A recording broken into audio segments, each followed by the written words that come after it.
Bonjour à tous, chers amis, famille, entourage et ceux que je ne connais pas. Donc je m'appelle Angelina, je suis anthropologue de formation et j'ai travaillé principalement dans le secteur humanitaire, en Asie, mais surtout en Afrique. Donc là, je vis de manière permanente au Mali depuis 2013. Et je voudrais attirer votre attention aujourd'hui sur un nouveau projet de vie qui me tient particulièrement à cœur, celui de créer une ferme basée sur le principe de l'agroécologie dans un petit village à 45 km de Bamako, à Sibi, dans le sud du pays.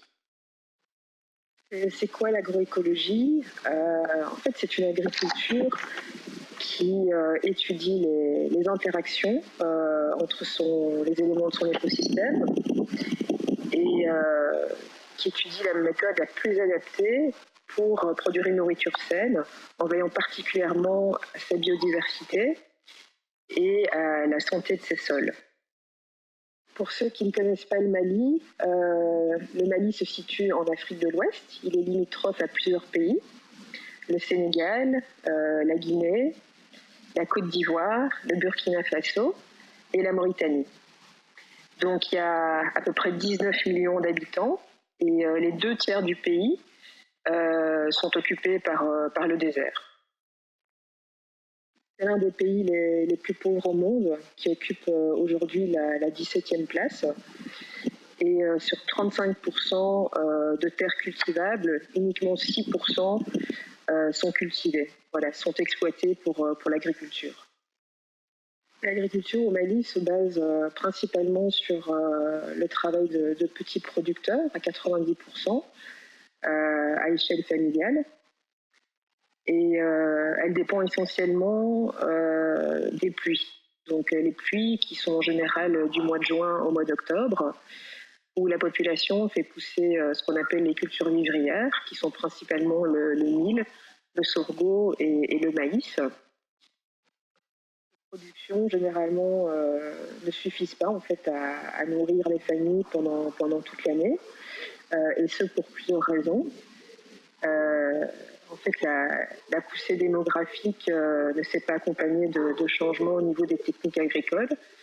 Beaucoup d'agriculteurs continuent à pratiquer ce qu'on appelle des pratiques agricoles ancestrales, notamment la culture sur brûlis, où on brûle en fait les champs après les plantations, ce qui appauvrit énormément le sol. Il y a énormément de déforestation. Donc les arbres sont coupés pour vendre le bois vers les villes, où on l'utilise comme bois pour la cuisine. Il y a l'érosion des sols, il y a le changement climatique, il y a le processus de désertification qui s'est amorcé dans les années 60, qui va en s'accroissant, et ce dans tous les pays, dans la majorité des pays sahéliens. Donc la réponse du gouvernement en termes de politique agricole se base principalement sur les politiques des donateurs,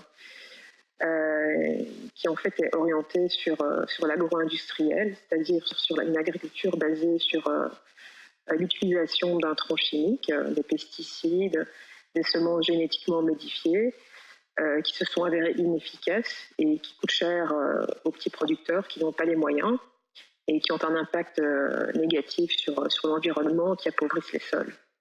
Le projet me tient autant à cœur. Premièrement parce qu'il se déroule au Mali, pays que j'affectionne particulièrement, que j'ai découvert pour la première fois en 2006. Donc ça a été mon premier contact avec l'Afrique. Donc dans le cadre d'une mission humanitaire, puisque le Niger et le Nord Mali en fait ont été touchés par une crise alimentaire et nutritionnelle, suite à une invasion de criquets pèlerins qui ont détruit littéralement toutes les récoltes des paysans. Et donc je me suis rendu compte de l'extrême vulnérabilité des populations qui vivaient dans ces régions-là. Donc voilà, mon projet à son petit niveau, qui se veut une ferme expérimentale, avec des techniques respectueuses de l'environnement, et qui va étudier toutes les interactions entre chaque plante, chaque arbre, chaque élément du potager, qui pourront se nourrir et se défendre ensemble contre les prédateurs.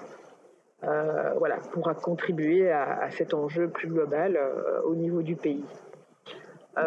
Deuxièmement, je trouve que le mode de vie paysan est un mode de vie juste et éthique. Je trouve ça extrêmement beau de pouvoir nourrir autrui de manière saine par le fruit de son travail et voilà, indirectement jouer sur l'état de santé de la population.